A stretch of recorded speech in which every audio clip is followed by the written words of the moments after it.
વડાપ્રધાન નરેન્દ્ર મોદી આજે સોમનાથના શરણે પધારશે. સોમનાથ મંદિર પરિસર તથા આસપાસ ચુસ્ત પોલીસ બંદોબસ્ત તૈનાત. હેલીપેડથી લઈ સોમનાથ મંદિર સુધી વડાપ્રધાનને આવકારતા હોર્ડિંગ્સ લગાવ્યા.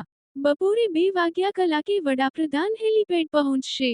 સોમનાથ મંદિરે દર્શને આવતા યાત્રિકો માટે એક જ એન્ટ્રી ખુલ્લી રખાઈ.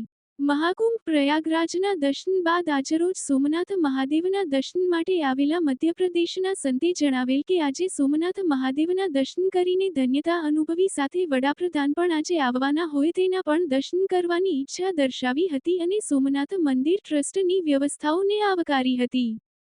मेरा नाम राजगिरी गोस्वामी। आप कहाँ से आए हो? मैं एमपी से आया हूँ और भोलेनाथ के दर्शन, सोमनाथ के दर्शन करने के लिए आया था।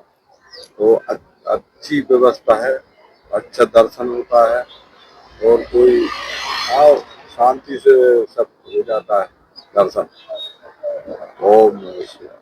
व्यवस्था बहुत सही है, सुंदर व्यवस्था है और ऐसी व्यवस्था बना रहे सरकार, बढ़िया अच्छी रहे। अच्छा, बड़ा प्रधान दर्शन के लिए आ रहा है तो उनके लिए उनका शुभकामनाएं, शुभ मौका। अच्छा रहा महाकुंभ पर्व और सोमनाथ भी बहुत है, 12 ज्योतिर्लिंगों में सोमनाथ श्रेष्ठ है।